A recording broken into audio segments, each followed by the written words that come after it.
Be ready for dictation. Start. Sir, I beg to move that the bill to provide for the payment of equal remuneration to men and women workers and for the prevention of discrimination on the ground of sex against women in the matter of employment and for matters connected therewith or incidental thereto be taken into consideration a significant measure taken by government in recent months has been the promulgation of the Equal Remuneration Ordinance providing for the payment of equal remuneration to men and women workers and for the prevention of discrimination against women on the ground of sex in the matter of employment and for other connected matters. This measure is significant not only because it coincides with the International Women's Year and brings us fully in line with accepted international standards, but also because it brings immediate relief to millions of our women folk employed or seeking employment, as most of these women belong to the weaker sections of the community and are largely employed in agriculture and unorganized sector of industry.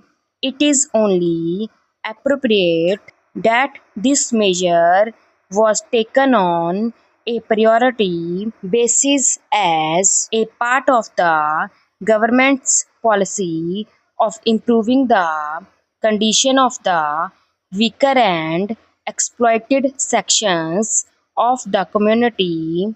Although we in India have always held our women in high regard and given them a position of importance in society, their contribution to the economic life of the community has been fully appreciated, but a radical change in attitudes has been brought about by the nation's struggle for independence. India women, by their active participation in the country's struggle for independence, have earned their rightful place in the community and won their legal rights without the need for any aggressive movement.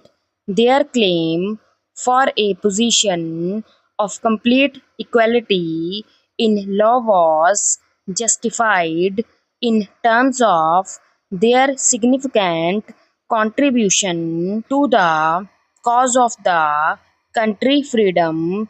It was fully recognized by the founding fathers of the Indian Republic.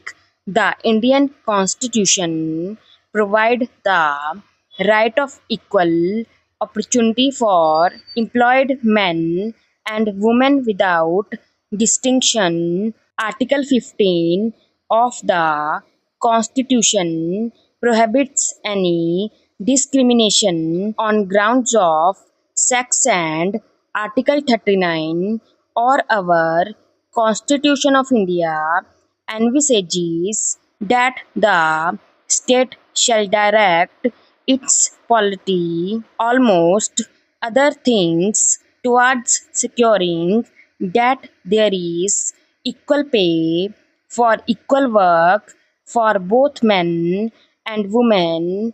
India also ratified the International Labour Organization Convention concerning equal remuneration for women. The Act does not specifically provide that wages to be paid to men and women workers should be equal. Consequently, different rates of wages were laid down in several cases at the time of initial fixation of minimum wages. Besides, there is no restriction on the fixation of different rates of wages for men and women in the sectors not covered as a result of bipartite or tripartite negotiations or arbitration. Awards could be different for men and women for similar jobs. While over the years there has been some narrowing down of the difference in wages of men and women workers, wages disparities on ground of sex still exist in the country even after years of the rectification of the International Labour Organization Convention.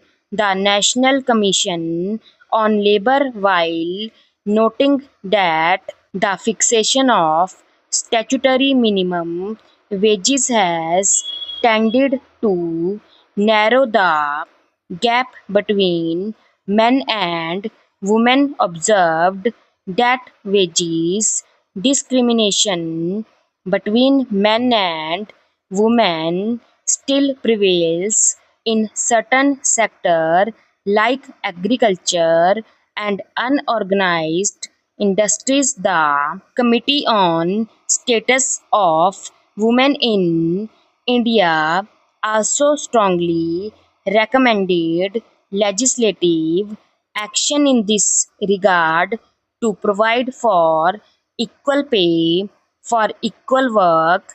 Honorable members of this august House have on several occasions expressed their feelings on this matter and have urged immediate and effective remedial action. The matter was discussed at the 25th session of the Labour Ministers' Conference held in September last year.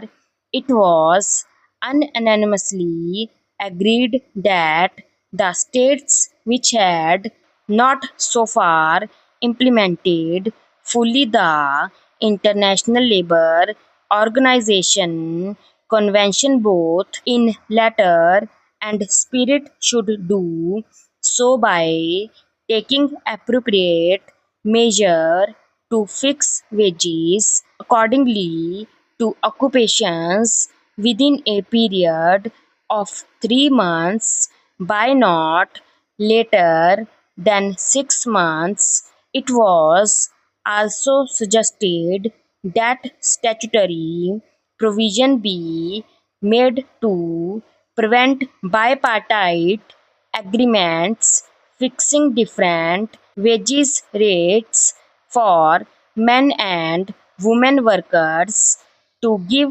effect to the constitutional provision as well as ensure stricter conformity to the International Labour Organization conversion. The Equal Remuneration Ordinance was promulgated by the President.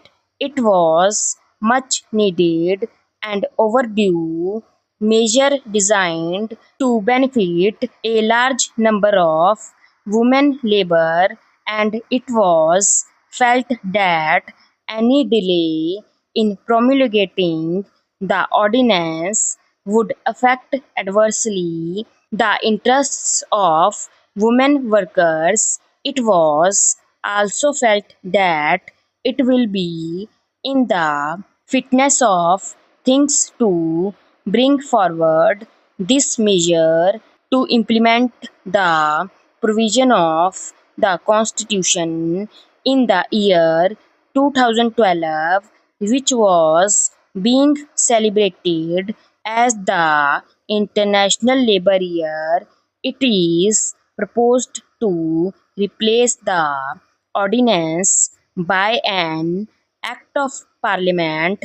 So the bill was introduced in the Rajya Sabha. Stop.